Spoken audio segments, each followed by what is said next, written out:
ನಮಸ್ಕಾರ. ಓಂ ಶ್ರೀ ಗುರುಭ್ಯೋ ನಮಃ. ದೀಪ ಬೆಳಗಿ ಕಾರ್ಯಕ್ರಮಕ್ಕೆ ಉದ್ಘಾಟನೆ ಮಾಡಿ ಕಾರ್ಯಕ್ರಮಕ್ಕೆ ಚಾಲನೆ ಕೊಟ್ಟ ಗಣ್ಯರಿಗೆ ಹೃತ್ಪೂರ್ವಕ ಧನ್ಯವಾದಗಳು. ಹಾಗೂ ಕಾರ್ಯಕ್ರಮ ನಿರೂಪಿಸಿದ ನಾಗಮಣಿ ಅವರಿಗೆ ಬರಲಿ ಜೋರಾದ ಚಪ್ಪಾಳೆ. ಯಾವುದೇ ಕಾರ್ಯಕ್ರಮ ಪ್ರಾರಂಭಿಸುವ ಮೊದಲು ವಿಘ್ನ ನಿವಾರಕ ಗಣಪತಿಯನ್ನು ಪ್ರಾರ್ಥಿಸಿ ದೇವರ ಅನುಗ್ರಹ ಪಡೆದು ಕಾರ್ಯಕ್ರಮವನ್ನು ಆರಂಭಿಸುವುದು ನಮ್ಮ ಸಂಪ್ರದಾಯ. ಜೊತೆಗೆ ಸಾಮೂಹಿಕವಾಗಿ ಪ್ರಾರ್ಥನೆ ಮಾಡುವುದರಿಂದ ಒಂದೇ ಸ್ವರದಲ್ಲಿ ನಿರ್ಮಾಣವಾಗುವ ವಿಶಿಷ್ಟ ಧ್ವನಿಯು ವಾತಾವರಣದಲ್ಲಿ ಪವಿತ್ರ ಲಹರಿಗಳನ್ನು ನಿರ್ಮಿಸುತ್ತದೆ. ಆ ಸಮಯದಲ್ಲಿ ಮನಸ್ಸು ಧ್ವನಿಯ ಮೇಲೆ ಏಕಾಗ್ರವಾಗಿ ನಮ್ಮ ಸ್ಮರಣಾಶಕ್ತಿ ಹಾಗೂ ಶ್ರವಣ ಶಕ್ತಿಯನ್ನು ವಿಕಾಸ ಮಾಡುತ್ತದೆ. ಶ್ರೀ ಗಣೇಶನ ಚರಣ ಕಮಲದಲ್ಲಿ ಸರ್ವ ಸಮರ್ಪಣೆ ಮಾಡೋಣ ಎಂಬ ಪ್ರಾರ್ಥನೆಗೆ ಧ್ವನಿಗೂಡಿಸಲು ನಮ್ಮ ಗಾಯಕಿಯರು ಸಿದ್ಧರಾಗಿದ್ದಾರೆ. ಈ ಹಾಡನ್ನು ಕಲಿಸಿದ ಪುಷ್ಪಾ ಅಮ್ಮರವರಿಗೆ ಧನ್ಯವಾದಗಳು. ಇದೇ ಹಾಡನ್ನು ಇವರ ಜೊತೆಯಲ್ಲೇ ವಾದ್ಯದಲ್ಲೂ ನುಡಿಸಬಹುದಾ? ಹೌದು ಎಂದು ವೀಣೆಯೊಂದಿಗೆ ಸಿದ್ಧರಾಗಿದ್ದಾರೆ ರೇಖಾ ರಮೇಶ್ ರವರು. ಸ್ಫೂರ್ತಿದಾಯಕ ಚಪ್ಪಾಳೆಯ ಮೂಲಕ ಅವರೆಲ್ಲರನ್ನು ವೇದಿಕೆಗೆ ಆಹ್ವಾನಿಸೋಣ. ಭೂತಗಣಾದಿಸೇವಿತಂ ಕಪಿತ್ಥಜಂಭೂಫಲಸಾರಭಕ್ಷಿತಂ ಉಮಾಸುತಂ ಶೋಕವಿನಾಶಕಾರಣಂ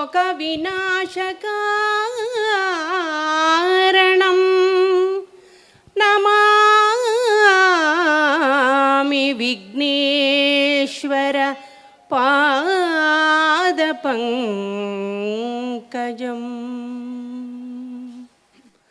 ಶ್ರೀ ಗಣೇಶನ ಚರಣ ಕಮಲದಲ್ಲಿ ಸರ್ವ ಸಮರ್ಪಣೆ ಮಾಡೋಣ.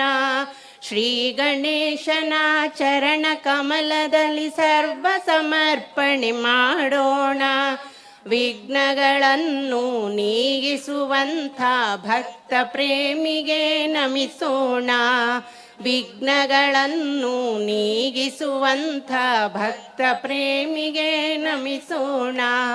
ಕರಿಮುಖ ಗಣಪ ಕಾಯೋ ಎಂದು ದಿನ ದಿನ ಪೂಜೆಯ ಮಾಡೋಣ. ಕರಿಮುಖ ಗಣಪ ಕಾಯೋ ಎಂದು ದಿನ ದಿನ ಪೂಜೆಯ ಮಾಡೋಣ. ಕರುಣಾನಯನ ಕೃಪಾ ಕಟಾಕ್ಷದ ಗಂಧಾಕ್ಷತೆಯ ಪಡೆಯೋಣ. ಕರುಣಾನಯನ ಕೃಪಾ ಕಟಾಕ್ಷದ ಗಂಧಾಕ್ಷತೆಯ ಪಡೆಯೋಣ. ಶ್ರೀ ಗಣೇಶನ ಚರಣ ಕಮಲದಲ್ಲಿ ಸರ್ವ ಸಮರ್ಪಣೆ ಮಾಡೋಣ.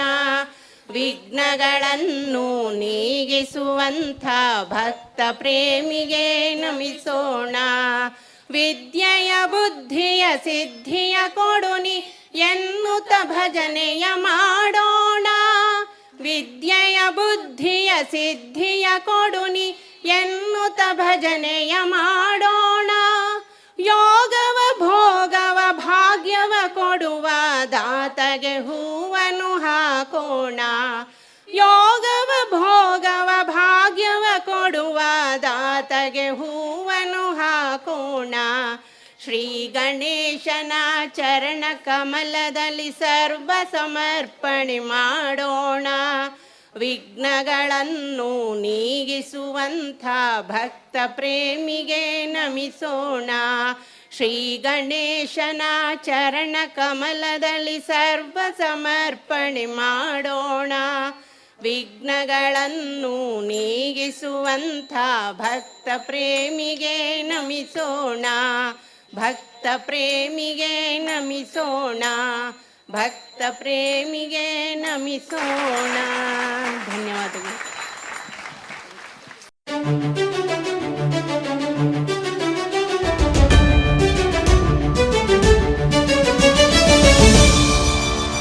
ಯೋಗಕ್ಕೆ ಇಂದು 5 ವರ್ಷಗಳನ್ನು ಪೂರೈಸಿದ ಸಂಭ್ರಮಾಚರಣೆ. ಇದನ್ನು ಸಮರ್ಥವಾಗಿ ನಡೆಸುತ್ತಿರುವ ಇದರ ರೂವಾರಿ ಲಲಿತಾ ಮ್ಯಾಮ್ ಅವರಿಗೆ ನಾನು ಪ್ರಪ್ರಥಮವಾಗಿ ಅಭಿನಂದನೆಗಳನ್ನು ಸಲ್ಲಿಸುತ್ತೇನೆ.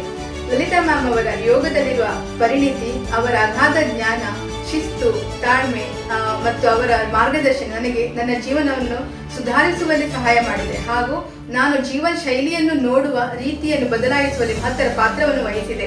ನಿಮಗೆ ತುಂಬ ಹೃದಯದ ಧನ್ಯವಾದಗಳು ಲಲಿತಾ ಮ್ಯಾಮ್. ಯೋಗ ಇದೇ ರೀತಿ ಹಲವಾರು ವರ್ಷಗಳನ್ನು ಕಾಣಲಿ ಎಂದು ನಾನು ಹಾರೈಸುತ್ತೇನೆ. Congratulations, Lalita ma'am and Yoga Yoga family on completing 5 years.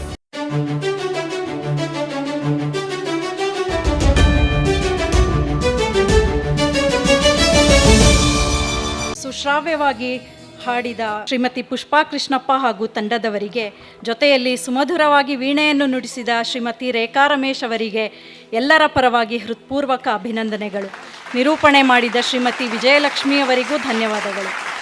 ಇನ್ನು ನಮ್ಮ ಮುಂದಿನ ಸೆಗ್ಮೆಂಟ್ಗೆ ತೆರಳೋಣ. ನಮ್ಮ ಯೋಗದ 5ನೇ ವಾರ್ಷಿಕೋತ್ಸವದ ಪಂಚಮ ಸಂಭ್ರಮಕ್ಕೆ ಮುಖ್ಯ ಅತಿಥಿಗಳಾಗಿ ಆಗಮಿಸಿರುವ ಗಣ್ಯರಿಂದ ಅವರ ಒಂದಷ್ಟು ಅನುಭವದ ನುಡಿಗಳು, ಜ್ಞಾನದ ಸಲಹೆಗಳನ್ನು ಪಡೆಯೋಣ.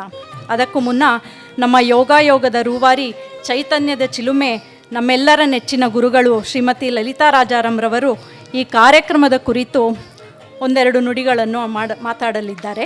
ಜೋರಾದ ಚಪ್ಪಾಳೆಗಳ ಮೂಲಕ ಅವರನ್ನು ಸ್ವಾಗತ ಮಾಡೋಣ. ನಮಸ್ತೆ ಎಲ್ಲರಿಗೂ. ಹರಿ ಓಂ.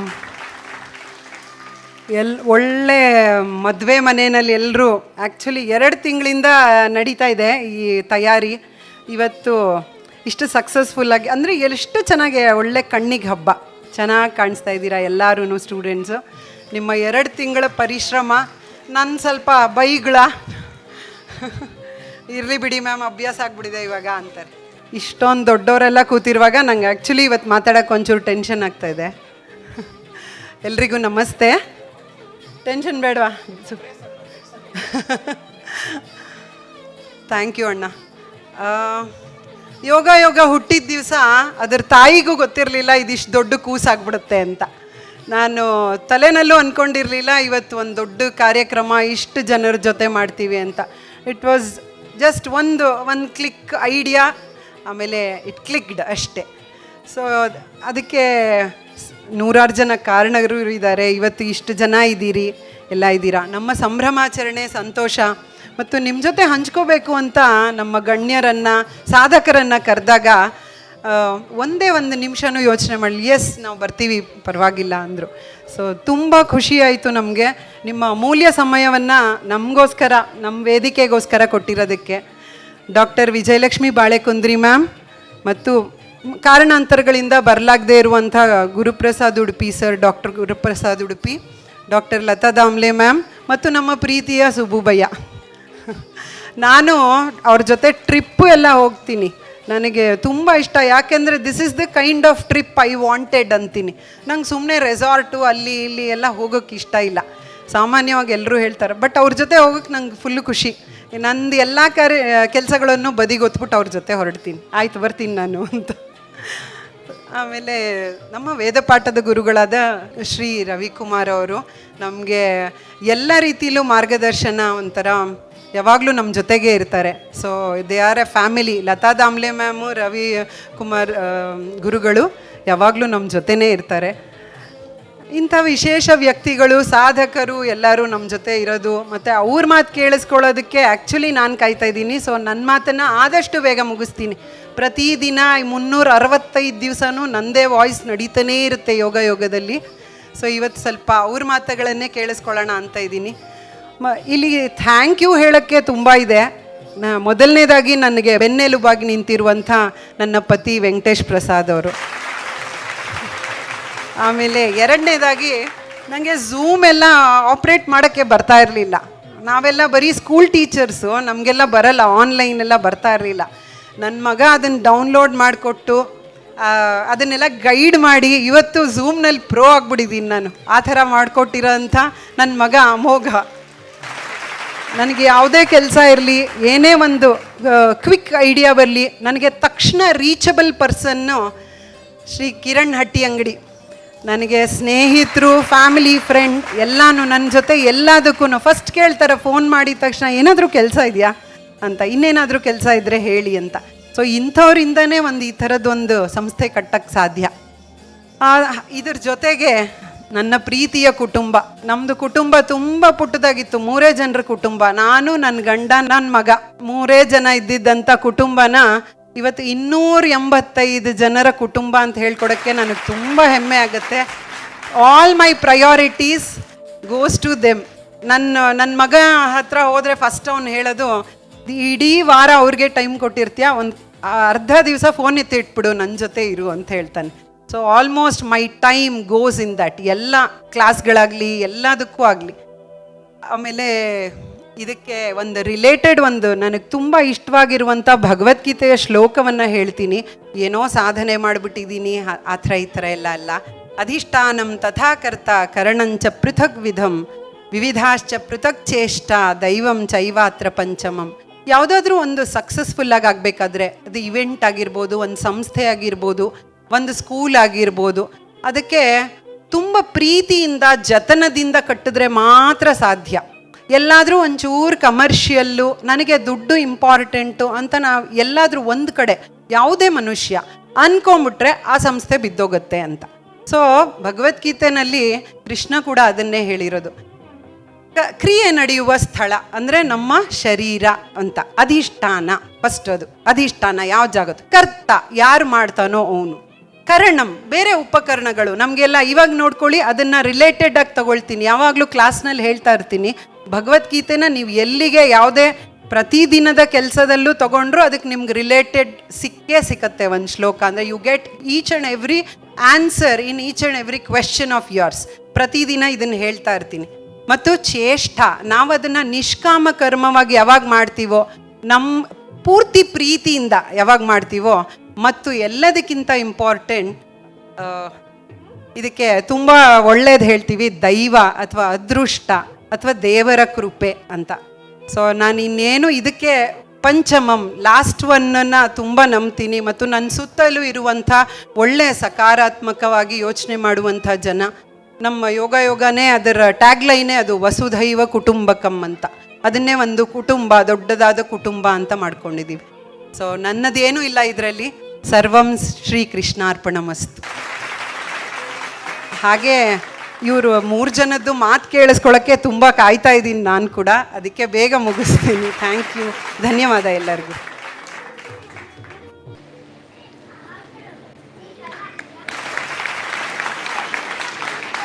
ನಮ್ಮೆಲ್ಲರ ಅಭಿಪ್ರಾಯದಂತೆ ನಮ್ಮ ಗುರುಗಳ ಪ್ರತಿ ಪದದಲ್ಲೂ ಗಾಢವಾದ ಅರ್ಥವಿರುತ್ತದೆ. ನಿಮ್ಮ ಮಾತುಗಳೇ ನಮಗೆ ಸ್ಫೂರ್ತಿ. Thank you ma'am.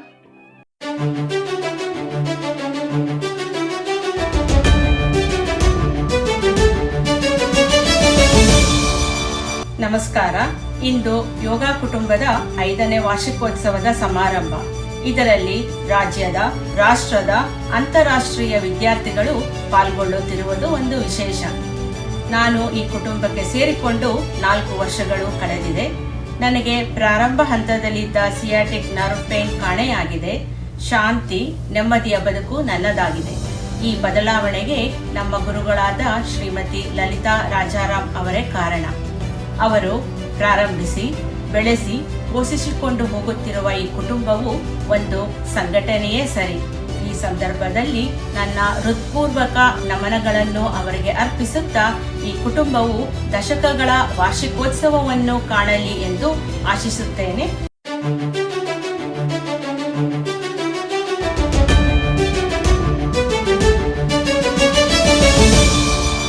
ನಮ್ಮ ಇಂದಿನ ಪಂಚಮ ಸಂಭ್ರಮಕ್ಕೆ ಮುಖ್ಯ ಅತಿಥಿಗಳಾಗಿ ಆಗಮಿಸಿರುವ ಡಾಕ್ಟರ್ ವಿಜಯಲಕ್ಷ್ಮಿ ಬಾಳೆಕುಂದ್ರಿರವರಿಂದ ಒಂದೆರಡು ಸದ್ವಿಚಾರವನ್ನು ಆಲಿಸೋಣ. Welcome ma'am.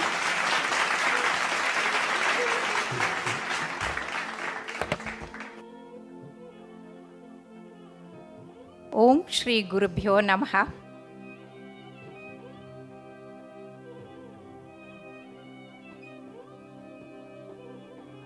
ಇಂದು ಸ್ವಸ್ತಿ ಶ್ರೀ ವಿದ್ಯಾಭಿದಯ ಶ್ರೀ ನೃಪಶಾಲಿ ವಾಹನ ಶಕ 1947 ವಿಕ್ರಮಾದಿತ್ಯ ಶಕ 2082 ಗತಕಲಿ ಕೃಷ್ಣ ಶಕ 5127 ಗ್ರೀಷ್ಮ ಋತುವಿನ ಉತ್ತರಾಯಣದ ವೈಕುಂಠ ಏಕಾದಶಿ ಅಲ್ಲ, ಇವತ್ತು ಆಷಾಢ ಏಕಾದಶಿಯ ಈ ಶುಭ ರವಿವಾರ ಮುಂಜಾನೆ ಅತ್ಯಂತ ಸಂಭ್ರಮ ಸಡಗರದಿಂದ ಯೋಗಾಯೋಗದ ಪಂಚಮ ಉತ್ಸವಕ್ಕೆ ಬಂದಂಥ ಎಲ್ಲ ಅಕ್ಕ ತಂಗಿಯರಿಗೆ, ಅಣ್ಣ ತಮ್ಮಂದಿರಿಗೆ, ತಂದೆ ತಾಯಂದಿರಿಗೆ, ಮೇಲಾಗಿ ಮುದ್ದು ಮಕ್ಕಳಿಗೆ ನಿಮ್ಮ ಡಾಕ್ಟರ್ ವಿಜಯಲಕ್ಷ್ಮಿ ಮಾಡುವ ಹೃತ್ಪೂರ್ವಕ ವಂದನೆಗಳು, ಅಭಿನಂದನೆಗಳು.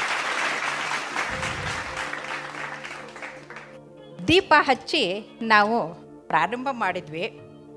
ದೀಪ ಅಂತಂದರೆ ಅರಿವಿನ ಒಂದು ಸಂಕೇತ. ಸುಬ್ಬು ಭಯ್ಯ ಅಂತಾರಲ್ಲ, ನಾನು ಸುಬ್ಬಣ್ಣ ಅಂತೀನಿ ಕನ್ನಡದಲ್ಲಿ. ಸುಬ್ಬಣ್ಣ ಅಲ್ಲಿ ಎದುರುಗಡೆಗಿರೋಕ್ಕೆ ನಾನು ಶ್ರಮ ಪಡ್ತಾ ಇದ್ದೆ. ಇದು ಚೈನೀಸ್ ಮೇಕು, ವ್ಯಾಕ್ಸು, ಅದು ಹತ್ತನೇ ಇಲ್ಲ ಅಂತಂದರು. ಆಮೇಲೆ ಅಲ್ಲಿ ನೋಡಿ ಅದು ನಮ್ಮ ದೀಪ ಹೆಂಗೆ ಉರಿತಾ ಇದೆ ಅಂತಂದರು. ಯಾಕೆ ಅಂತಂದರೆ ನಾವು ದೀಪ ಹಚ್ಚೋದು ಅದರಲ್ಲಿ ಎಣ್ಣೆ ಅಹಂಕಾರದ ಸಂಕೇತ, ಬತ್ತಿ ಅಜ್ಞಾನದ ಸಂಕೇತ. ನಮ್ಮಲ್ಲಿರೋ ಎಣ್ಣೆ ಅಂದರೆ ಅಹಂಕಾರದ ಎಣ್ಣೆಯನ್ನು ಇಂಗಿಸಿ ಅಜ್ಞಾನದ ಬತ್ತಿಯನ್ನು ಉರಿಸಿ ಸುಜ್ಞಾನದ ಬೆಳಕನ್ನು ಸುತ್ತಲೂ ಪಸರಿಸೋದು ಅದು ನಮ್ಮ ದೀಪ ಹಚ್ಚೋದು. ಹಾಗಾಗಿ ನಾವು ನಂದಾ ದೀಪ ಅಂತೀವಿ, ಆರದೇ ಇರುವಂಥ ದೀಪ ಅಂತೀವಿ. ದೇವ್ರ ಮುಂದೆ ದೀಪ ಹಚ್ಚದೆ ನಾವೇನೂ ಮಾಡಲ್ಲ. ಸಾಯಂಕಾಲ ಆದರೆ ದೀಪ ಹಚ್ತೀವಿ, ಬೆಳಗ್ಗೆ ಆದರೆ ದೀಪ ಹಚ್ತೀವಿ, ಒಳ್ಳೆ ಕೆಲಸಕ್ಕೆ ದೀಪ ಹಚ್ತೀವಿ. ಯಾಕಂದರೆ ನಾವು ಮಾಡೋದೆಲ್ಲ ಒಳ್ಳೆಯದಾಗಲಿ ಅಂತನ್ನೋ ಒಂದು ಉತ್ಕಟವಾದಂಥ ಸುಂದರವಾದಂಥ ಇಚ್ಛೆಯಿಂದ ದೀಪ ಹಚ್ತೀವಿ.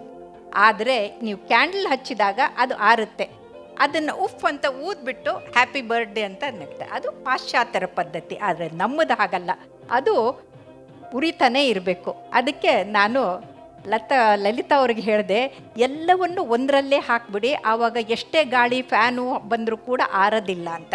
ಇದು ಒಗ್ಗಟ್ಟಿನ ಸಂಕೇತ. ನಾವು ಯಾವಾಗ ಎಲ್ಲರೂ ಒಗ್ಗಟ್ಟಾಗಿ ಒಂದು ಕುಟುಂಬ ಅಂತೀವಲ್ಲ, ಆವಾಗ ನಮ್ಮನ್ನು ಯಾರೂ ಸೋಲ್ಸೋಕ್ಕಾಗೋದಿಲ್ಲ. ನಾವು ಎಂಥದೇ ಗಾಳಿ ಬಂದರೂ ಕೂಡ ಉರಿಯುವಂಥ ಕೆಲಸ ಮಾಡ್ತೀವಿ. ಇನ್ನು ಎರಡನೇದು, ನಾನು ಬಂದಾಗಲಿಂದ ನೋಡ್ತಾ ಇದ್ದೀನಿ, ಎಲ್ಲ ನಿರೂಪಣೆ ಮಾಡೋರು ಚಪ್ಪಾಳೆ ತಟ್ಟಿ ಚಪ್ಪಾಳೆ ತಟ್ಟಿ ಚಪ್ಪಾಳೆ ತಟ್ಟಿ ಅಂತ ಇದ್ದಾರೆ. ನಿಮ್ಮಲ್ಲಿ ಎಷ್ಟು ಜನರಿಗೆ ಖರ್ಚಿಲ್ದೇ ಆರೋಗ್ಯವಂತರಾಗಬೇಕು ಅನ್ನೋರು ಕೈ ಎತ್ತಿ ನೋಡೋಣ. ಏನೂ ಖರ್ಚಿಲ್ದೇ, ಆಯಿತಾ? ಹಾಗಾದರೆ ಎರಡು ಕೈ ಎತ್ತಿ ಜೋರಾಗಿ ಚಪ್ಪಾಳೆ ತಟ್ಟೋದನ್ನು ನೀವು ಕಲಿಬೇಕು. ಯಾಕೆ ಅಂತಂದರೆ ಕೈಯಲ್ಲಿ 39 ಅಕ್ಯುಪ್ರೆಷರ್ ಪಾಯಿಂಟ್ಗಳಿದೆ. ನಾವು ಎಷ್ಟು ಜೋರಾಗಿ ಚಪ್ಪಾಳೆ ತಟ್ತೀವೋ ಅಷ್ಟು 39 ಅವಯವಗಳಿಗೆ ಪ್ರಾಣವಾಯು ಪೋಷಣೆ ಮುಟ್ಟುತ್ತೆ. ಚಪ್ಪಾಳೆ ತಟ್ಟುವಾಗ ಮುಖ ಅರಳುತ್ತೆ. ಮುಖ ಅರಳಿದಾಗ ಮೆದುಳಿನಿಂದ ಫೀಲ್ ಗುಡ್ ಹಾರ್ಮೋನ್ಸ್ ಉತ್ಪತ್ತಿ ಆಗುತ್ತೆ. ಆ ಫೀಲ್ ಗುಡ್ ಹಾರ್ಮೋನ್ಸ್ ಉತ್ಪತ್ತಿ ಆದಾಗ ನಮ್ಮ ಬ್ಲಡ್ ಪ್ರೆಷರ್ ಕಡಿಮೆ ಆಗುತ್ತೆ, ಬ್ಲಡ್ ಶುಗರ್ ಕಡಿಮೆ ಆಗುತ್ತೆ, ಸ್ಟ್ರೆಸ್ ಕಡಿಮೆ ಆಗುತ್ತೆ. ಹೊಟ್ಟೆಯಲ್ಲಿ ಯಾವ ಹೊಟ್ಟೆ ಕಿಚ್ಚು ಇಲ್ದೇ ಸಂತೋಷವಾಗಿ ಚಪ್ಪಾಳೆ ತಟ್ತೀವಿ. ಯಾರು ಚಪ್ಪಾಳೆ ತಟ್ತಾರಲ್ಲ ಅವರ ಆರೋಗ್ಯ ಚೆನ್ನಾಗಾಗತ್ತೆ. ಯಾರಿಗೆ ಚಪ್ಪಾಳೆ ತಟ್ತಿರಲ್ಲ ಅವ್ರಿಗೆ ಪ್ರೋತ್ಸಾಹ ಸಿಕ್ಕತ್ತೆ. ಅಂದರೆ ಸ್ವಾರ್ಥ ಪಾರಮಾರ್ಥ ಎರಡೂ ಚಪ್ಪಾಳೆ ತಟ್ಟೋದ್ರಲ್ಲಿದೆ. ಹಾಗಾಗಿ ಚಪ್ಪಾಳೆ ತಟ್ಟೋರು ಖರ್ಚಿಲ್ದೇ ಆರೋಗ್ಯ ಬರುತ್ತೆ ಅಂತ. ಮೊದಲನೇ ಚಪ್ಪಾಳೆ ತಟ್ಟಬೇಕಾಗಿದ್ದು ಲಲಿತಾ ಮತ್ತು ಅವ್ರ ಯಜಮಾನರು ಶಿವ ಪಾರ್ವತಿ ಅವ್ರ ಹಾಗೆ ಇದ್ದವ್ರಿಗೆ ಅವ್ರಿಗೆ. ಎರಡನೇ ಚಪ್ಪಾಳೆ ಅಂದರೆ ಈ ಯೋಗದಲ್ಲಿ ಸೇರಿಕೊಂಡು ಅತ್ಯಂತ ಉತ್ತಮ ದಾರಿಯಲ್ಲಿ ನಡೀತಿರುವಂಥ ನೀವು ಮತ್ತು ನಿಮ್ಮ ಮಕ್ಕಳಿಗೆ ಜೋರಾಗಿ ಚಪ್ಪಾಳೆ ನೋಡಿ. ನನಗನ್ಸುತ್ತೆ ನನ್ನ ಬಿಟ್ಟರೆ ಸುಬ್ಬಣ್ಣನೇ ಜೋರಾಗಿ ಚಪ್ಪಾಳೆ ತಟ್ಟೋದು. ನಮ್ಮಿಬ್ಬರು ಹಾಗೆ ಯಾರು ಚಪ್ಪಾಳೆ ತಟ್ತಿರೋ ನೀವು ಅತ್ಯಂತ ಆರೋಗ್ಯವಂತರಾಗ್ತೀರಿ ಅಂತ. ಇನ್ನು ಮೂರನೇದು, ಬಂದಾಗ ಎಲ್ಲರೂ ನಮಸ್ಕಾರ ಮಾಡಿದ್ರು, ಒಬ್ಬ ಮಹಿಳೆ ಮಾತ್ರ ಶೇಕ್ ಹ್ಯಾಂಡ್ ಕೊಡೋಕ್ಕೆ ಬಂದಳು. ನಾನು ಶೇಕ್ ಹ್ಯಾಂಡ್ ಅಲ್ಲ ನಮಸ್ಕಾರ ಅಂತಂದೆ. ಯಾಕೆ ಅಂತಂದರೆ ಶೇಕ್ ಹ್ಯಾಂಡ್ ಕೊಟ್ಟಾಗ ಅವ್ರ ಕೈ ಕೊಳೆ ನಮಗೆ ಬರುತ್ತೆ, ನಮ್ಮ ಕೈ ಕೊರೋನಾ ಅವ್ರಿಗೆ ಹೊಟ್ಟಾಗುತ್ತೆ. ಎಕ್ಸ್ಚೇಂಜ್ ಆಫ್ ಕೊಳೆ ಆ್ಯಂಡ್ ಕೊರೋನಾ, ನಿಜನಾ?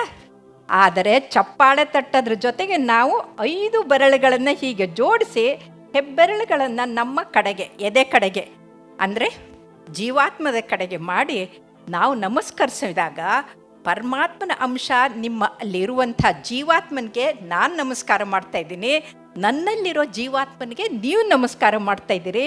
ಇದರಲ್ಲಿ ಯಾವ ಕೊಳೆನೂ ಇಲ್ಲ, ಯಾವ ಕೊರೋನಾನೂ ಇಲ್ಲ, ನಿಷ್ಕಳಂಕವಾದ ಪ್ರೇಮ ಇರೋದ್ರಿಂದ ಇದು ಅತ್ಯಂತ ಪ್ರೇಮಮಯವಾದಂಥದ್ದು. ಈ ಥರ ಮಾಡೋದು ಯೋಗದ ಮೊದಲ ಮುದ್ರೆ. ಇದು ಯೋಗ ಮುದ್ರೆ ಕೂಡ. ಹಾಗಾಗಿ ಮೊದಲು ನಮಸ್ಕಾರ ಮಾಡೋದನ್ನ ಕಲಿಬೇಕು. ಇದನ್ನು ಕಲಿಸ್ಕೊಟ್ಟಿದ್ದು ನಮ್ಮಪ್ಪ. ನಾನು ಒಂದು ಸ್ಕೂಲ್ಗೆ ಹೋದಾಗ ಎಲ್ಲರೂ ಅವ್ರ ಸ್ಕೂಲ್ ಪ್ರಿನ್ಸಿಪಲ್ ಹಿಡ್ಕೊಂಡು ಸೆಕ್ರೆಟ್ರಿ ಹಿಡ್ಕೊಂಡು ಪ್ರತಿಯೊಬ್ಬರು ಕಾಲು ಮುಟ್ಟಿ ನಮಸ್ಕಾರ ಮಾಡ್ತಾಯಿದ್ರು. ನನಗೆ ಆಶ್ಚರ್ಯ ಆಯಿತು. ಬೆಂಗಳೂರಂಥ ಊರಲ್ಲಿ ಹಲೋ ಹಾಯ್ ಬಾಯ್ ಅಂತನ್ನೋರು ನೀವು ಯಾರನ್ನೇ ನೋಡಿ ಹಾಯ್ ಅಂತಾರೆ ಬಾಯ್ ಅಂತಾರೆ. ಹಾಯ್ ಅಂತಂದರೆ ಹಾಯೋದು ಅಂತ ಕನ್ನಡದಲ್ಲಿ, ಬಾಯಿ ಅಂತಂದರೆ ಬಾಯಿ ಬಡಕರಾಗಿ ಮಾತಾಡೋದು. ಆ ಹಾಯಿ ಬಾಯಿನ ಬಿಟ್ಟು ನಮಸ್ಕಾರ ಮಾಡಿದ್ ನೋಡಿ ನಮ್ಮ ಅಪ್ಪನಿಗೆ ಹೇಳಿದೆ, ಅಪ್ಪ ಅಪ್ಪ ಅಂತ. ಏನು ಅಂದರು, ಅಪ್ಪ ಎಲ್ಲರೂ ನಮಸ್ಕಾರ ಮಾಡಿದ್ರಪ್ಪ ಅಂತ. ಹುಚ್ಚಿ, ಡಾಕ್ಟರ್ ವಿಜಯಲಕ್ಷ್ಮಿ ಅಂತ ನಮಸ್ಕಾರ ಮಾಡ್ತಾ ಇಲ್ಲ, ನಿನ್ನಲ್ಲಿರೋ ಜೀವಾತ್ಮ ಆ ಪರಮಾತ್ಮನ ಅಂಶಕ್ಕೆ ಅವ್ರು ಮಾಡ್ತಾ ಇದ್ದಾರೆ, ತಿರುಗಿ ನಮಸ್ಕಾರ ಮಾಡೋದನ್ನು ಕಲಿ ಅಂತ. ಅದು ಕಲಿತ ಮೇಲೆ ನಾನು ಒಂದ್ಸಲ ಹೋಗಬೇಕಾದ್ರೆ ಹಿರೇಮಗಳೂರು ಹತ್ರ ಹೋಗ್ತಾ ಇರಬೇಕಾದ್ರೆ ಹಿರೇಮಗಳೂರು ಅಂತ ನೋಡಿದ ತಕ್ಷಣ, ಓ ಕಣ್ಣನ್ ಮಾಮ ಬನ್ನಿ ಕಣ್ಣನ್ ಮಾಮ ನೋಡೋಣ ಅಂತ ಕಾರನ್ನು ಡ್ರೈವರ್ಗೆ ಹೇಳಿ ಅಲ್ಲಿ ಹೋದೆ. ಕಣ್ಣನ್ ಮಾಮ ಆ್ಯಸ್ ಯೂಶುವಲ್ ಸುತ್ತಲೂ ಹೆಣ್ಮಕ್ಳನ್ನ ಸೇರಿಸ್ಕೊಂಡು ಕನ್ನಡದಲ್ಲಿ ಭಾಷಣ ಬಿಗಿತಾ ಇದ್ರು. ನಾನು ಹೋಗ್ತಾ ಇದ್ದಂಗೆ ಓಹೋ ಹೋ ಹೋ ಹೋ ಹೋ ಡಾಕ್ಟ್ರು ಅಂತಂದರು. ಅವ್ರಿಗೆ ನಮಸ್ಕಾರ ಮಾಡೋಕ್ಕೆ ನಾನು ಬಾಗದೆ, ನನ್ನ ಬಂದು ನಮಸ್ಕಾರ ಮಾಡೋಕ್ಕೆ ಅವ್ರು ಬಾಗಿದ್ರು. ಎಷ್ಟು ಮಟ್ಟಿಗೆ ಬಾಗಿದ್ವಿ ಅಂದರೆ ಇಬ್ಬರು ನೆಲಕ್ಕೆ ತಾಗಿದ್ವಿ, ಇಬ್ಬರು ತಲೆನೂ ಹೊಡೆಸ್ಕೊಂಡ್ವಿ. ಆವಾಗ ಅಲ್ಲಿದ್ದವರು ಮಹಿಳೆಯರು ಕೇಳಿದರು, ಮಾಮ ನಾವೆಲ್ಲ ನಿಮಗೆ ನಮಸ್ಕಾರ ಮಾಡ್ತೀವಿ, ನೀವು ಯಾಕೆ ಅವ್ರಿಗೆ ಮಾಡಿದ್ರಿ ಅಂತ. ಆಗ ಕಣ್ಣನ್ ಮಾಮ ನನಗಿಂತೂ ವಯಸ್ಸಲ್ಲಿ ಚಿಕ್ಕವರು, ಆದರೂ ವಿದ್ಯೆಯಲ್ಲಿ ಭಾಳ ಪಂಡಿತರು, ಮಹಾವಾಗ್ಮಿಗಳು, ಕನ್ನಡದಲ್ಲಿ ಮದುವೆ ಪೂಜೆ ಎಲ್ಲ ಕನ್ನಡದಲ್ಲೇ ಮಾಡುವಂಥವ್ರು. ಅವ್ರು ಹೇಳಿದರು, ಎದುರುಗಡೆಗೆ ತಾಯಿ ಸರಸ್ವತಿ ನಡ್ಕೊಂಡು ಬಂದರೆ ನಾನು ಬಾಗದೇ ಇದ್ದರೆ ನನ್ನ ನಾಲ್ಗೆ ಹೊರಡುತ್ತಾ ಅಂತ ಕೇಳಿದರು. ಇದು ಏನಂದರೆ ಪ್ರತಿಯೊಬ್ಬರಲ್ಲೂ ಒಳ್ಳೆಯದನ್ನು ಕಂಡು ಅದನ್ನ ಸಕಾರಾತ್ಮಕವಾಗಿ ತಗೊಳ್ಳುವಂಥದ್ದಿದೆಯಲ್ಲ, ಇದು ನಮ್ಮ ಭಾರತೀಯ ಸಂಸ್ಕೃತಿ. ನಮ್ಮಲ್ಲಿ ನಕಾರಾತ್ಮಕತೆ ಅನ್ನೋದು ಎಳ್ಳಷ್ಟು ಕೂಡ ಇಲ್ಲ. ಆದರೆ ಪಾಶ್ಚಾತ್ಯರ ಅನುಕರಣೆಯಿಂದ ನಮ್ಮಲ್ಲಿ ಈ ನಕಾರಾತ್ಮಕಗಳು ಹೆಚ್ಚಾಗ್ತಾ ಇದೆ. ಇನ್ನು ಲಲಿತಾ ಅವರು ಮಾತಾಡ್ತಾ ಹೇಳಿದ್ರು, ನಾವು ಮಗು ಹುಟ್ಟಿತು ಆದರೆ ಇಷ್ಟು ಬೆಳೆಯುತ್ತೆ ಅಂತ ಅಂದ್ಕೊಂಡಿರಲಿಲ್ಲ ಅಂತ. ಲಲಿತಕ್ಕ, ಒಂದು ನೆನ್ಪಿಟ್ಕೊಳ್ಳಿ, ಹುಟ್ಟಿದ ಮಗು ಬೆಳಿಲೇಬೇಕು. ಅದು ಹಾಗೆ ಹುಟ್ಟಿದ ಮಗುನೇ ಮಗುವಾಗಿ ಉಳಿಯೋದಿಲ್ಲ. ಆದರೆ ಯಾವ ರೀತಿ ಬೆಳಿಬೇಕು, ಯಾವ ದಿಕ್ಕಿನಲ್ಲಿ ಆ ಮಗು ಹೋಗ್ಬೇಕನ್ನೋದು ಅದು ನಿಮ್ಮ ಕೈಯಲ್ಲಿದೆ. ಇದಕ್ಕೆ 2 ಉದಾಹರಣೆ ಹೇಳ್ತೀನಿ. ಒಂದು ಪಂಚಾಮೃತ, 5 ವರ್ಷ ಪಂಚದಲ್ಲಿ ಹಾಲು, ಮೊಸರು, ಜೇನುತುಪ್ಪ, ತುಪ್ಪ, ಬೆಲ್ಲ ಅಥವಾ ಬಾಳೆಹಣ್ಣು, ಈ 5 ಕೂಡ ಆರೋಗ್ಯಕ್ಕೆ ಬಹಳ ಉತ್ತಮವಾದಂಥದ್ದು. ಅದರಲ್ಲಿ ಎಲ್ಲನೂ ಇರೋದ್ರಿಂದ ಅದು ಪಂಚಾಮೃತ ಆಗುತ್ತೆ. ಇನ್ನು ಇವತ್ತಿನ ಜನರು ದಿಢೀರಂತ ಸಾಯ್ತಾ ಇದ್ದಾರಲ್ಲ, ಯಾವ ಕಾರಣ ಅಂದರೆ ಪಾತಕಿಗಳು ಆಗ್ತಾ ಇದ್ದಾರೆ. ಯಾಕೆ ಪಂಚಮಹಾಪಾತಕಿಗಳು ಅಂತೀನಿ ಅಂದರೆ, ಋಗ್ವೇದದಲ್ಲಿ ಪಂಚಮಹಾಪಾತಕ ಅಂದರೆ ಪಾಪಗಳು, ಅದರಲ್ಲಿ ಪ್ರಮುಖವಾಗಿರೋದು ಯಾವುದು ಅಂದರೆ ಸುರಪಾನ. ಇವತ್ತು ಎಲ್ಲರೂ ಸುರಪಾನ ಮಾಡಿಕೊಂಡು ಏನಂದರೆ ಆಲ್ಸೀಕರಣದ ಜೊತೆಗೆ ಅವರಿಗೆ ವಿಷಯಲೋಲುಪರಾಗಿ ಕುಡಿಯೋದು ದುರಭ್ಯಾಸ ಹೆಚ್ಚಾಗಿದೆ. ಹಾಗಾಗಿ ಸಾಯ್ತಾ ಇದ್ದಾರೆ. ದುರಭ್ಯಾಸದಿಂದ ಯುವಕರು ಸಾಯ್ತಾ ಇದ್ದಾರೆ. ಹಾಗಾಗಿ ಯಾರು ಯೋಗ ಧ್ಯಾನವನ್ನು ಮಾಡ್ತಾರಲ್ಲ, ಅವರಿಗೆ ಯಾವ ಥರದ ದುರಭ್ಯಾಸಗಳು ಕೂಡ ಅವರಿಗೆ ಬರೋದಿಲ್ಲ ಅನ್ನೋದನ್ನು ನಾನು ಖಡಾಖಂಡಿತವಾಗಿ ಹೇಳ್ತೀನಿ. ಇನ್ನು ಓಂಕಾರವನ್ನು ಹೇಳಿಸಿದ್ರು. ಆವಾಗ ಓಂಕಾರದ ಬಗ್ಗೆ ತಿಳಿಸಿದರು. ಓಂಕಾರ ಬಿಂದು ಸಂಯುಕ್ತಂ ನಿತ್ಯಂ ಧ್ಯಾಯಂತಿ ಯೋಗಾನಃ ಕಾಮದಂ ಮೋಕ್ಷದಂ ಚೈವಂ ಓಂಕಾರಯ ನಮೋ ನಮಃ ಅಂತ ಅಂತೀವಿ. ಆದರೆ ಈ ಓಂಕಾರದ್ದು ವೈಜ್ಞಾನಿಕವಾಗಿ ಗೊತ್ತಾಗಿದೆ, ನೀವು ಆಧ್ಯಾತ್ಮಿಕವಾಗಿ ತಿಳಿಸಿದಿರಿ, ಅದು ಸರಿ. ಬ್ರಹ್ಮ ವಿಷ್ಣು ಮಹೇಶ್ವರ ಅಂತಂದರೆ ಇಡೀ ಈ ವಿಶ್ವದ ಸ್ವರೂಪವೇ ಆ ಓಂಕಾರದಲ್ಲಿ. ಅದು ಪ್ರಥಮ ನಾದ. ಇವತ್ತು ಸೂರ್ಯನ ಮೇಲೆ ಕೂಡ ಅದೇ ಓಂಕಾರ ಬರುತ್ತೆ. ಯಾವುದೇ ಸ್ಯಾಟಲೈಟು ಅಟ್ಮಾಸ್ಫಿಯರ್ ದಾಟ್ಕೊಂಡು ಒಳಗಡೆ ಬರಬೇಕಾದ್ರೆ ಓಂಕಾರ ಬರುತ್ತೆ. ಆದರೆ ನಮಗೆ ಮುಖ್ಯವಾಗಿ ಓಂಕಾರದಿಂದ ಏನಾಗುತ್ತೆ ಅಂತ ನಿಮ್ಹ್ಯಾನ್ಸ್ನಲ್ಲಿ ಸ್ಟಡಿ ಮಾಡಿ ನೋಡಿದರು. ನ್ಯೂರೋ ಸೆಂಟರ್ ಗೊತ್ತಲ್ಲ, ಎಲ್ಲರೂ ನಿಮ್ಹ್ಯಾನ್ಸ್ ಅಂದರೆ ಹುಚ್ಚರ ಆಸ್ಪತ್ರೆ ಅಂತಂತ ಇದ್ರು. ಆದರೆ ಈಗ ಎಲ್ಲ ಟ್ರೀಟ್ಮೆಂಟು ಕೊಡ್ತಾ ಇದ್ದಾರೆ. ಅಲ್ಲಿ ಈ ಶಿಜೋಫ್ರೇನಿಯಾ ಪೇಷಂಟ್ಗೆ ವಿಪರೀತ ಕೋಪ ಇರುತ್ತೆ, ವಿಪರೀತ ಮೂಡ್ಸು, ಫ್ಲಕ್ಚುಯೇಷನ್ನು, ಅಪ್ಸ್ ಆ್ಯಂಡ್ ಡೌನ್ಸು. ಅವ್ರನ್ನ ಯಾರೂ ಪ್ರಿಡಿಕ್ಟ್ ಮಾಡೋಕ್ಕಾಗಲ್ಲ. ಅವ್ರಿಗೆ ಪ್ರತಿನಿತ್ಯ 20 ನಿಮಿಷ 2 ಹೊತ್ತು ಓಂಕಾರ ಹೇಳಿಸಿದಾಗ ಅವರ ಲಿಂಬಿಕ್ ಸಿಸ್ಟಮ್ಗೆ ಬ್ಲಡ್ ಸಪ್ಲೈ ಕಡಿಮೆ ಆಗಿರೋದನ್ನ CT ಸ್ಕ್ಯಾನಲ್ಲಿ ತೋರಿಸಿದ್ರು. ಯಾಕೆಂದರೆ ಆ limbic system it is a seat of negativity. ಈ ನೀಜರ್ಕ್ ರಿಯಾಕ್ಷನು, ಕೋಪ, ತಾಪ, ನಾಯಿ ಥರ ಬೊಗಳಿದ್ರೆ ಬೊಗಳೋದು, ಕಚ್ಚಿದ್ರೆ ಕಚ್ಚೋದು, ಇವತ್ತು ಎಲ್ಲಿ ನೋಡ್ದೆಲ್ಲ ಜಗಳ ಜಂಡಾಟಗಳು ಯಾಕೆ ಆಗ್ತಾ ಇದೆ ಅಂದರೆ ಆ ನಕಾರಾತ್ಮಕತೆ ಹೆಚ್ಚಾಗಿರೋದ್ರಿಂದ. ಅದು ಈ ಓಂಕಾರದಿಂದ ಕಡಿಮೆ ಆಗುತ್ತೆ ಅಂತ ಗೊತ್ತಾಗಿದೆ. ಹಾಗಾಗಿ ನೀವು ಓಂಕಾರವನ್ನು ಹೇಳಿದ್ದೇ ಆದರೆ ನಿಮ್ಮಲ್ಲಿ ಯಾವ ಥರದ ಕೋಪ, ತಾಪ, ಸಿಟ್ಟು, ಸೊಕ್ಕು, ಸೇಡು ಯಾವುದೂ ಇಲ್ದೇ ನಿಮ್ಮ ಕುಟುಂಬ ಚೆನ್ನಾಗಿರುತ್ತೆ, ನಿಮ್ಮ ಆರೋಗ್ಯ ಚೆನ್ನಾಗಾಗುತ್ತೆ, ಸಮಾಜದ ಆರೋಗ್ಯ ಚೆನ್ನಾಗಾಗುತ್ತೆ. ಅದಕ್ಕೆ ನಾವು ಓಂಕಾರವನ್ನು ಹೇಳಬೇಕು ಅಂತ ಹೇಳ್ತೀನಿ. ಇನ್ನು ಓಂಕಾರವನ್ನು ಹೇಳೋದನ್ನ ಉ ಮ 5 ಸೆಕೆಂಡು ಮೂರನ್ನು ಹೇಳಬೇಕು. ಓಂಕಾರನ 15 ಸೆಕೆಂಡ್ಗಿಂತಲೂ ಜಾಸ್ತಿ ಹೇಳಿಬಿಟ್ರೆ ನಿಮ್ಮ ಶ್ವಾಸಕೋಶಗಳು ಚೆನ್ನಾಗಿದೆ, ನಿಮಗೆ ಕೊರೋನಾ ಇಲ್ಲ, ನಿಮೋನಿಯಾ ಇಲ್ಲ, ಟ್ಯೂಬರ್ಕ್ಲೋಸಿಸ್ ಇಲ್ಲ ಅಂತ ಒಂದು ಟೆಸ್ಟ್ ಆದಂಗೆ ಆಗುತ್ತೆ. ನನ್ನ ಜೊತೆಗೆ ಹೇಳಿ, ನನ್ನಷ್ಟೇ ಯಾರು ಹೇಳ್ತಿರೋ ಅವ್ರದ್ದು ಎಲ್ಲರದು ಚೆನ್ನಾಗಿದೆ ಅಂತ ಶುರು ಮಾಡೋಣ. ಉಸಿರು ತಗೊಳ್ಳಿ.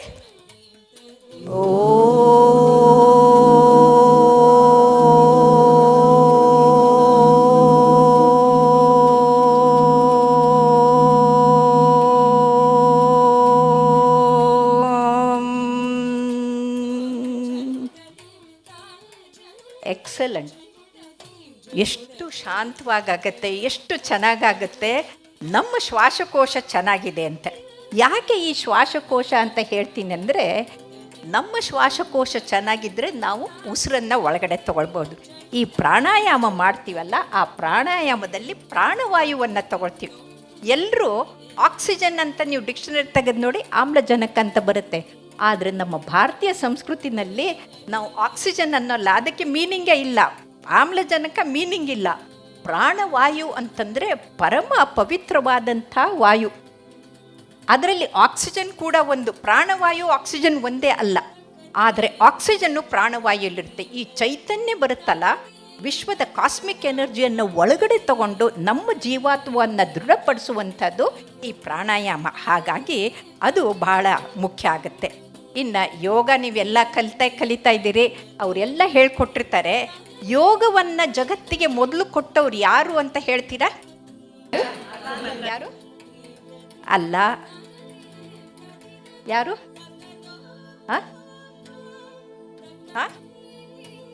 ಶಿವ. ಶಿವ ಯಾರಂದ್ರು ಅವ್ರಿಗೆ ಜೋರಾಗಿ ಚಪ್ಪಾಳೆ. ಓಕೆ. ಶಿವ ಆದಿಯೋಗಿ. ಶಿವ ಆದಿಯೋಗಿ. ಅವನೇ ಪ್ರಥಮ ಯೋಗವನ್ನು ತೋರಿಸ್ಕೊಟ್ಟಂಥವನು. ಆದರೆ ಈ ಯೋಗವನ್ನು ಯಾಕೆ ಕಲಿಸ್ಕೊಟ್ಟ, ಯಾರಿಗೆ ಕಲಿಸ್ಕೊಟ್ಟ ಅಂತ ಯಾರಿಗಾದ್ರೂ ಗೊತ್ತಿದೆನಾ? ಪಾರ್ವತಿ ಸ್ಮೃತಿ ಕಳ್ಕೊಂಡ್ಬಿಟ್ಟಿರ್ತಾಳೆ. ಅವಳಿಗೆ ಮರ್ತು ಹೋಗ್ಬಿಟ್ಟಿರುತ್ತೆ ತನ್ನ ಗಂಡ ಯಾರು, ಮಕ್ಕಳು ಯಾರು, ಏನು ಅಂತ. ಆವಾಗ ಗಣೇಶ ಎಲ್ಲರೂ ಅಳಕ್ಕೆ ಶುರು ಮಾಡ್ತಾರೆ, ಅಮ್ಮ ಮರ್ತು ಬಿಟ್ಟಿದ್ದಾರೆ ಅಂತ. ಆವಾಗ ಶಿವ ಮಾಡೋದು 2 ಕೆಲಸ. ಒಂದು ಅಂತಂದರೆ, ಅವನು ಈ ಅಜ್ಞಾನ ಮತ್ತು ಅಂಧಕಾರದ ಪ್ರತಿರೂಪವಾದಂಥ ಅಪಸ್ಮರ. ಅವನು ಕುಬ್ಜ. ಅವನು ಗಹಗಹಿಸಿ ನಗ್ತಾನೆ, ಕತ್ತಲನ್ನು ಯಾರಾದರೂ ಹಿಡಿಯೋಕ್ಕಾಗತ್ತಾ, ಯಾರು ಹಿಡಿತಾರೆ ನನ್ನ ಅಂತ. ಆದರೆ ಸರ್ವವ್ಯಾಪಿ ಅದು ಶಿವನಿಗೆ ಯಾವುದೂ ಕಷ್ಟ ಇಲ್ಲ, ಯಾವುದೂ ಅಸಾಧ್ಯವಿಲ್ಲ. ಅವನು ತನ್ನ ಡಮರುವನ್ನು ಬಾರಿಸ್ಕೊಂಡು ನೃತ್ಯ ಮಾಡಿಕೊಂಡು ಅವನು ಎಲ್ಲಿ ನೋಡೋದಲ್ಲೆಲ್ಲ ಶಿವ ಕಾಣ್ತಾನೆ. ಇವನಿಗೆ ಆ ಶಿವನ ಬೆಳಕು, ತೇಜಸ್ಸನ್ನು, ಪರಂಜ್ಯೋತಿಯನ್ನು ನೋಡೋಕ್ಕಾಗೋದಿಲ್ಲ. ಕಣ್ಣು ಮುಚ್ಕೊಳ್ತಾನೆ, ಡಮರು ಕೇಳೋಕ್ಕಾಗೋದಿಲ್ಲ, ಕಿವಿ ಮುಚ್ಕೊಳ್ತಾನೆ. ಅವನು ಕೆಳಗಡೆ ಬಿದ್ದಾಗ ಶಿವ ತನ್ನ ಕಾಲನ್ನು ಅದ್ರ ಮೇಲೆ ಇಟ್ಟು ಅದನ್ನ ಕಂಟ್ರೋಲ್ ಮಾಡ್ತಾನೆ. ಅಂದರೆ ಜಗತ್ತಿನಿಂದ ಅಜ್ಞಾನ ಅಂಧಕಾರವನ್ನು ತೆಗಿಯೋಕ್ಕಾಗಲ್ಲ, ಆದರೆ ಅದನ್ನು ಕಂಟ್ರೋಲ್ ಮಾಡ್ಬೋದು. ದೀಪ ಹಚ್ಚಿ ಅದನ್ನು ಕತ್ತಲನ್ನು ದೂರ ಮಾಡ್ಬೋದು. ಹಾಗಾಗಿ ನೀವು ನಟರಾಜನ ಮೂರ್ತಿಯನ್ನು ನೋಡಿ, ಬಲಗಾಲ ಕೆಳಗಡೆಗೆ ಇರೋದೇ ಅಪಸ್ಮರ. ಆ ಅಪಸ್ಮರನ್ನ ಕಂಟ್ರೋಲ್ ಮಾಡಿದಾಗ ಅವಳ ಜ್ಞಾನ ಬೆಳೆಯೋಕ್ಕೆ ಸಾಧ್ಯ ಆಗತ್ತೆ. ಮುಂದೆ ಅವಳಿಗೆ ಅಷ್ಟಾಂಗ ಯೋಗವನ್ನು ಕಲಿಸ್ಕೊಡ್ತಾನೆ. ಈ ಅಷ್ಟಾಂಗ ಯೋಗ ಪಾರ್ವತಿಗೆ ಕಲಿಸಿಕೊಟ್ಟಾಗ ಅದಕ್ಕೆ ಶಿವ ಅಷ್ಟಾಂಗ ಯೋಗ ಅಂತ ಅವ್ರಿಗೆ ಪೂರ್ತಿ ತನ್ನ ಸ್ಮರಣೆಯೆಲ್ಲ ಬಂದು ಹೋಯಿತು. ಹಾಗಾಗಿ ಇವತ್ತಿಗೆ ನಾವು ಅಷ್ಟಾಂಗ ಯೋಗ ಅಂದರೆ ಯಮ ಅಂತೀವಿ. ಅಂದರೆ ಎಕ್ಸ್ಟರ್ನಲ್ ಡಿಸಿಪ್ಲಿನ್, ಸತ್ಯ, ಅಹಿಂಸೆ, ಅಸ್ತೇಯ, ಶೌಚ, ಇಂದ್ರಿಯ ನಿಗ್ರಹ, ಇವೆಲ್ಲವೂ ಕೂಡ ಬಾಹಿರವಾಗಿರುವಂಥದ್ದು. ನಿಯಮ ಅಂತಂದರೆ ಇಂಟರ್ನಲ್ ಡಿಸಿಪ್ಲಿನ್, ನಮ್ಮ ಏಕಾಗ್ರತೆ, ನಮ್ಮ ಚಿತ್ತ, ನಮ್ಮ ಆತ್ಮಶುದ್ಧಿ, ಆತ್ಮ ಸಾಕ್ಷಾತ್ಕಾರಕ್ಕೆ ಸಹಾಯವಾಗುವಂಥದ್ದು. ಆಸನವನ್ನಂತೂ ನಿಮ್ಮ ಗುರುಗಳು ಕಲಿಸ್ಕೊಡ್ತಾ ಇದ್ದಾರೆ. ಇನ್ನು ಪ್ರಾಣಾಯಾಮ ಅಂತಂದರೆ ನಾನು ಆಗಲೇ ಹೇಳಿದ್ನಲ್ಲ, ಪ್ರಾಣವಾಯುವನ್ನು ಒಳಗೆ ತಗೊಳ್ಳೋದು, ಹೊರಗಡೆ ಬಿಡೋದು. ಇದರಿಂದ ನಮ್ಮ ಚೈತನ್ಯ ಹೆಚ್ಚಾಗುತ್ತೆ. ಎಷ್ಟೋ ಜನ ನನಗೆ ಒಂದು ಸಲ ಹೋದಾಗ ಕೇಳಿದರು, madam I have a question ಅಂತ. ಇದು ಮೆಡಿಕಲ್ ಕಾಲೇಜ್ ಗ್ರ್ಯಾಜುಯೇಷನ್ ಡೇಗೆ ಹೋದಾಗ ಏನು ಕೇಳ್ತಾರೋ, ಬಹುಶಃ ಹಾರ್ಟ್ ಅಟ್ಯಾಕ್ ಬಗ್ಗೆ ಕೇಳ್ತಾರೆ ಅಂತ ನಾನು ಯೋಚನೆ ಮಾಡ್ತಾ ಇದ್ದೆ. ಆಗ ಆ ಪ್ರೊಫೆಸರ್ ನನಗೆ ಕೇಳಿದರು, how do you manage to have so much of energy even at 9:30 at night ಅಂತಂದರು. ಯಾರು ಯೋಗ ಧ್ಯಾನ ಮಾಡ್ತಾರಲ್ಲ ಅವರ ಚೈತನ್ಯ ಸದಾ ಇರುತ್ತೆ. ನಿದ್ರೆ ಮಾಡುವಾಗ ಯೋಗ ನಿದ್ರೆಯಲ್ಲೂ ಕೂಡ ಅವರು ಅತ್ಯಂತ ಉತ್ತಮವಾಗಿ ಮನಸ್ಸನ್ನು ಇಟ್ಕೊಳ್ತಾರೆ. ಹಾಗಾಗಿ ಅವರ ಆರೋಗ್ಯ ಯಾವಾಗಲೂ ಚೆನ್ನಾಗಿರುತ್ತೆ. ಅದಾದ ಮೇಲೆ ಪ್ರತ್ಯಾಹಾರ, ವಿಡ್ರಾಲ್ ಫ್ರಮ್ ಸೆನ್ಸಸ್. ಇವತ್ತು ಎಲ್ಲೆಂದರೆ ಹಾಸನ ಅಷ್ಟೇ ಅಲ್ಲ, ಇಡೀ ರಾಜ್ಯ ಅಲ್ಲ, ಇಡೀ ದೇಶದಲ್ಲಿ ಯುವಕರ ಸಾಯಕ್ಕೆ ಕಾರಣ ಏನು ಅಂತಂದರೆ ಅವ್ರಿಗೆ ಈ ವಿಷಯ ಲೋಲುಪರಾಗಿದ್ದಾರೆ, ಆಲ್ಸೀಕರಣ ಆಗಿಬಿಟ್ಟಿದೆ, ವ್ಯಸನೀಕರಣಗಳಾಗಿದೆ. ಅದರ ಜೊತೆಗೆ ಅವರು ದುರಾಸೀಕರಣದಿಂದ, ಈ 3 ಕಾರಣಗಳಿಂದ ಅವರು ಸಾವಿನ ಕಡೆಗೆ ಹೋಗ್ತಾ ಇದ್ದಾರೆ ಅಂತ ನಾನು ಹೇಳ್ತೀನಿ. ಇದನ್ನು ನಾನು ಎಷ್ಟು ಟಿ ವಿ ಪ್ರೋಗ್ರಾಮ್ನಲ್ಲಿ ಹೇಳಿದರೂ ಕೂಡ ಅರ್ಥ ಆಗ್ತಾಯಿಲ್ಲ. ಈ ಕೊರೋನಾ ಬಂದು ಹೋದ್ಮೇಲಂತೂ ಮಕ್ಕಳು, ಯುವಕರು, ಯುವತಿಯರು ಎಲ್ಲರೂ ಆಲ್ಸಿಗಳಾಗಿದ್ದಾರೆ. ಆಲ್ಸಿಗಳಾಗಕ್ಕೆ ಆಲ್ಸೀಕರಣ. ಅವರು ವಿಲಾಸ ಅಂತಂದರೆ ಕೂತಲ್ಲೇ ಎಲ್ಲ ಮಾಡಿಕೊಂಡು, ಮ್ಯೂಸಿಕ್ ಮಾಡಿಕೊಂಡು, ಕೆಲಸ ಮಾಡದೆ, ಶ್ರಮ ಪಡದೆ, ಕೆಲಸದ ಕಡೆ ಗಮನವೂ ಇಲ್ಲದೆ ಅವರು ಆಲ್ಸೀಕರಣ ಆಗಿರೋದ್ರ ಜೊತೆಗೆ ಅವರು ವ್ಯಸನೀಕರಣಕ್ಕೆ ತುತ್ತಾಗಿದ್ದಾರೆ. ನೀವು ನೋಡಿರ್ಬೋದು, ಕೊರೋನಾ ಬಂದಾಗ ದಿನಸಿ ಅಂಗಡಿ ಮುಂದೆ ಹೋಗಲಿಲ್ಲ ಜನ, ತರಕಾರಿ ಅಂಗಡಿ ಮುಂದೆ ನಿಂತ್ಕೊಳ್ಳಿಲ್ಲ, ವೈನ್ ಶಾಪ್ ಮುಂದ್ಗಡೆಗೆ ಹೆಣ್ಮಕ್ಳು ಗಂಡು ಮಕ್ಕಳು ಅಂದೇ ಕ್ಯೂ ಇಟ್ಕೊಂಡಿದ್ರು. ಯಾರು ಯೋಗ ಧ್ಯಾನವನ್ನು ಮಾಡ್ತಾರಲ್ಲ ಅವರಿಗೆ ಇಂಥ ತೊಂದರೆಗಳು ಬರೋದಿಲ್ಲ, ಈ ದುರಭ್ಯಾಸಕ್ಕೆ ತುತ್ತಾಗೋದಿಲ್ಲ. ಅದು ಪ್ರತ್ಯಾಹಾರ. ಇನ್ನು ಧಾರಣ ಅಂದರೆ ಧರಿಸುವುದು, ಅಂದರೆ ಕಾನ್ಸಂಟ್ರೇಟ್ ಮಾಡೋದು. ಯಾವ ಕಡೆಗೆ ಕಾನ್ಸಂಟ್ರೇಟ್ ಮಾಡಬೇಕು? ನಾವು ಉತ್ತಮ ವ್ಯಕ್ತಿಗಳಾಗಿ ಸಮಾಜಕ್ಕೆ, ದೇಶಕ್ಕೆ ಹಿತಕರವಾಗಿರುವಂಥ ವ್ಯಕ್ತಿಗಳಾಗಕ್ಕೆ ಕಾನ್ಸಂಟ್ರೇಷನ್ನು. ಇವತ್ತಿನ ಮಕ್ಕಳಲ್ಲಿ ಆ ಧಾರಣ ಹೊರಟೋಗ್ಬಿಟ್ಟಿದೆ. ಇನ್ನು ಧ್ಯಾನ ಅಂದರೆ ಮೆಡಿಟೇಷನ್ನು. ಈ ಸಲದ ಲಕ್ನೋನಲ್ಲಿ CSI ಕಾನ್ಫರೆನ್ಸ್ನಲ್ಲಿ 3000 ಕಾರ್ಡಿಯಾಲಜಿಸ್ಟ್ ಮುಂದೆ ನಾನು effect of divine intervention on the cardiovascular diseases ಅಂತ ಮಾಡಿದೆ. ಯಾರು ಧ್ಯಾನವನ್ನು ಮಾಡ್ತಾರಲ್ಲ, ಮೆದುಳಿನಿಂದ ಎಂಡಾರ್ಫಿನ್ಸು, ನ್ಯೂರೋಪೆಪ್ಟೈಡ್ಸು ಉತ್ಪತ್ತಿ ಆಗುತ್ತೆ. ನಾವು ಹಾರ್ಟ್ ಅಟ್ಯಾಕ್ ಬಂದವ್ರಿಗೆ ಇಂಜೆಕ್ಷನ್ ಕೊಡ್ತೀವಲ್ಲ, ಮಾರ್ಫಿನ್ನು, ಅದಕ್ಕಿಂತ 100 ಪಟ್ಟು ಹೆಚ್ಚು ಕ್ಷಮತೆ ನಮ್ಮ ಮೆದುಳಿನಿಂದ ಉತ್ಪತ್ತಿ ಆಗುವ ಎಂಡಾರ್ಫಿನ್ಗಿದೆ. ಹಾಗಾಗಿ ನಿಮಗೆ ಹಾರ್ಟ್ ಅಟ್ಯಾಕು ಆಗಲ್ಲ. ಅಕಸ್ಮಾತ್ ಆದರೆ ಧ್ಯಾನ ಮಾಡಿದರೆ ಬೇಗ ರಿಕವರ್ ಆಗ್ತೀರಿ. ಹಾರ್ಟ್ ಫೇಲ್ಯೂರ್ನಲ್ಲಿ ಸಾಯೋರ್ಗೂ ಕೂಡ ಅವ್ರಿಗೆ ಧೈರ್ಯ ಹೆಚ್ಚಾಗುತ್ತೆ ಅನ್ನೋದನ್ನು ವೈಜ್ಞಾನಿಕವಾಗಿ ಪ್ರೂವ್ ಮಾಡಿ ವಿಶ್ವದಾದ್ಯಂತ ಪಬ್ಲಿಷ್ ಮಾಡಿದ್ದಾರೆ. ಆದರೆ ನಮ್ಮ ಭಾರತದಲ್ಲಿ ಇದ್ರ ಕಡೆಗೆ ನಾವು ಗಮನ ಕೊಡ್ತಾ ಇಲ್ಲ. ಸಮಾಧಿ ಅಂತಂದರೆ ಯೂನಿಯನ್ ವಿತ್ ಯೂನಿವರ್ಸ್, ಪರಮಾತ್ಮನ ಜೊತೆಗೆ ನಾವು ಒಂದಾಗೋದು. ಹಾಗಾಗಿ ಇವತ್ತಿಗೆ ಯಾರು ಜಿಮ್ಮಿಗೆ ಹೋಗಿ 6 ಪ್ಯಾಕ್ ಮಾಡ್ಕೊಳಕ್ಕೆ ಹೋಗ್ತಾ ಇದ್ದಾರಲ್ಲ, ಅವ್ರು ದಿಢೀರಂತ ಬಿದ್ದು ಸಾಯ್ತಾ ಇದ್ದಾರೆ. ಯೋಗ ಧ್ಯಾನ ಮಾಡಿದವರು ಸಾಯೋದಿಲ್ಲ, ಅವರು ಸತ್ತ ಮೇಲೂ ಕೂಡ ಹೆಸರು ಉಳಿಯುವಂಥ ಕೆಲಸವನ್ನು ಮಾಡ್ತಾರೆ. ಆದ್ದರಿಂದ ಯೋಗದ ಕಡೆಗೆ ಗಮನ ಕೊಡಬೇಕು. ಇನ್ನು ಯೋಗ ಅಂತಂದರೆ, ಯೋಗಿ ಅಂತಂದರೆ ನಾವು ಇಲ್ಲಿ ನಾವು ನೋಡ್ತಾ ಇರೋದು ಲತಾ ಅವ್ರನ್ನ ನೋಡ್ತಾ ಇದ್ದೀವಿ. ಲತಾ ಡಾಂಬ್ಲೆ ಅವರಾಯಿತು, ಸುಬ್ಬಣ್ಣ ಆಯಿತು. ಯಾಕೆ ಅವರು ಯೋಗಿಗಳಾಗಿದ್ದಾರೆ ಅಂದರೆ, ತಾವು ಮಾಡುವ ಕೆಲಸವನ್ನು ತನ್ಮರೆಯಾಗಿ, ಅತ್ಯಂತ ತಲ್ಲೀನರಾಗಿ, ಇನ್ನು ಯಾವ ಕಡೆಗೂ ಗಮನ ಹರಿಸದೆ ಅದ್ರ ಕಡೆಗೆ ಅವರು ಕಾನ್ಸಂಟ್ರೇಟ್ ಮಾಡಿ ನಡೆದಾಗ ಅವರು ಯಶಸ್ಸನ್ನು ಸಾಧಿಸ್ತಾರೆ. ಆ ತನ್ಮಯತೆ ಬರಬೇಕು ಅಂತಂದರೆ ನಮ್ಮ ಕಾನ್ಸಂಟ್ರೇಷನ್ನು, ನಾವು ಯೋಗಿಗಳಾಗಿರಬೇಕು. ಹಾಗಾಗಿ ಅವರು ಕರ್ಮಯೋಗಿಗಳು. ಇನ್ನು ಸುಬ್ಬಣ್ಣ ಅಂತಂದರೆ ಭಕ್ತಿ ಯೋಗಿ. ನೀವು ನೋಡಿದಿರಲ್ಲ, ಪಂಢರ್ಪುರಕ್ಕೆ ಹೋಗಿ ನೆಟ್ಟಿಗೆ ವಾರ್ಕರಿಗಳ ಹಾಗೆ ನಡ್ಕೊಂಡು ಬಂದಿದ್ದಾರೆ. ಅದು ತಾಳಿನ ಜೊತೆಗೆ ಬಂದಿದ್ದಾರೆ. ಈ ಭಕ್ತಿ ಯೋಗ ಇದೆಯಲ್ಲ, ಕೃಷ್ಣ ಪರಮಾತ್ಮ ಹೇಳಿದಂತೆ ಅತ್ಯಂತ ಸುಲಭವಾದಂಥ ಯೋಗ. ಆದರೆ ಯಾರೂ ಮಾಡ್ತಾ ಇಲ್ಲ. ಈ ಕಲಿಯುಗದಲ್ಲಿ ಪರಮಾತ್ಮ ಮತ್ತು ನಾವು ಪ್ರಪಂಚದಲ್ಲಿರುವವರು ನಮಗೆ ಒಂದು ಸೇತುವೆ ಅಂತಂದರೆ ಅದು ಭಕ್ತಿ. ಆ ಭಕ್ತಿಯನ್ನು ಮಾಡೋಕ್ಕೆ ಒಂದು ಭಜನೆ ಅಂತಂತೀವಿ.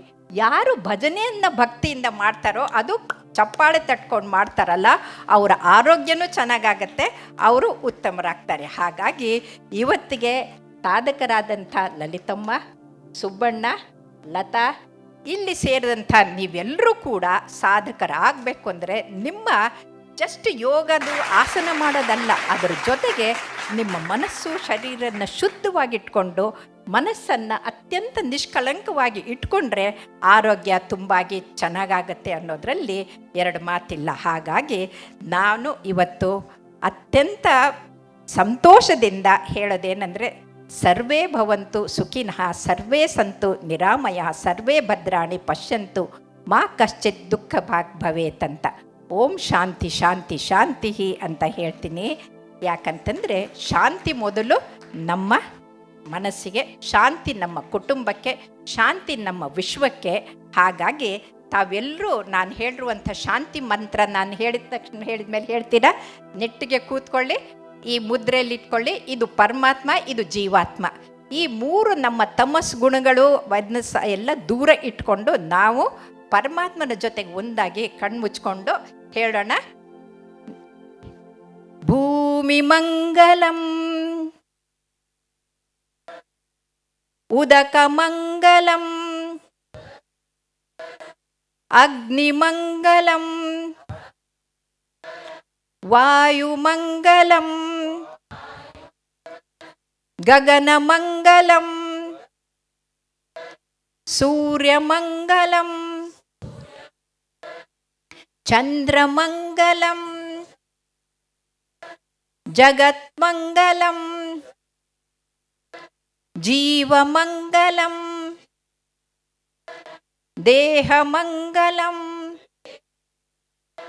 ಮನೋಮಂಗಲಂ ಆತ್ಮಮಂಗಲಂ ಸರ್ವಮಂಗಲಂ ಭವತು ಭವತು ಭವತು ಭವತು ಭವತು ಭವತು. ಓಂ ಶಾಂತಿ ಶಾಂತಿ ಶಾಂತಿ.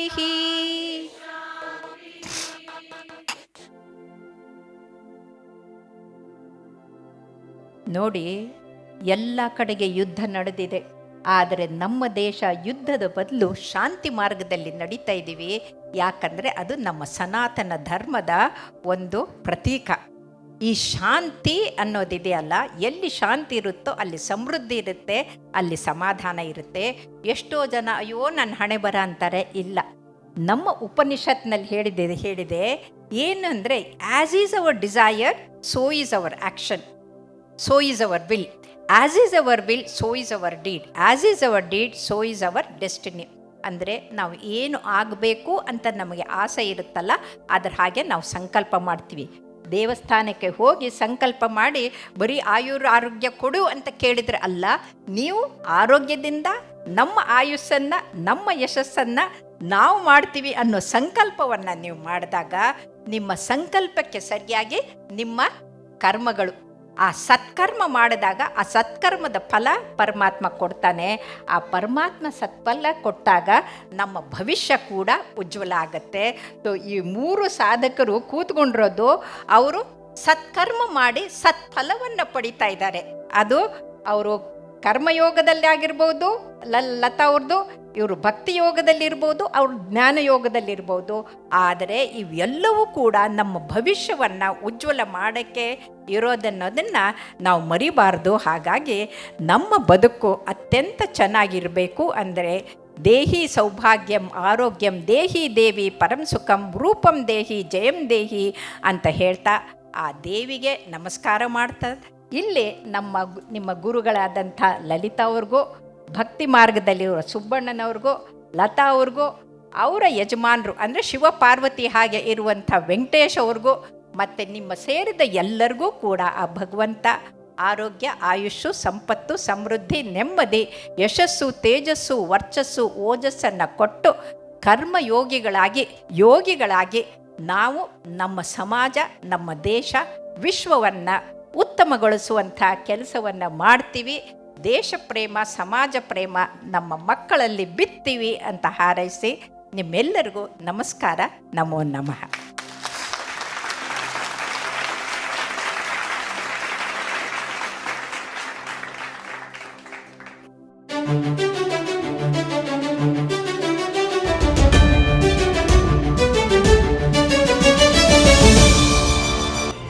ನಮ್ಮ ಯೋಗದ 5ನೇ ವಾರ್ಷಿಕೋತ್ಸವಕ್ಕೆ ಶುಭಾಶಯಗಳು.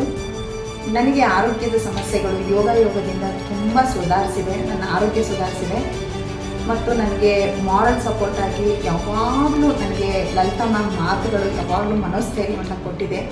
ಯೋಗ ಇನ್ನೂ ಹೆಚ್ಚಿನ ಜನಕ್ಕೆ ತಲುಪಲಿ ಮತ್ತು ನಮ್ಮ ಯೋಗ ಇನ್ನೂ ಹೆಚ್ಚೆಚ್ಚು ವಾರ್ಷಿಕೋತ್ಸವಗಳನ್ನು ಆಚರಿಸ್ಕೊಳ್ಳಿ ಅಂತ ಆಶಿಸ್ತಾ ನಾನು ಮತ್ತೊಮ್ಮೆ ನಮ್ಮ ಯೋಗದ ವಾರ್ಷಿಕೋತ್ಸವಕ್ಕೆ ಶುಭಾಶಯಗಳನ್ನು ಕೊಡ್ತೀನಿ.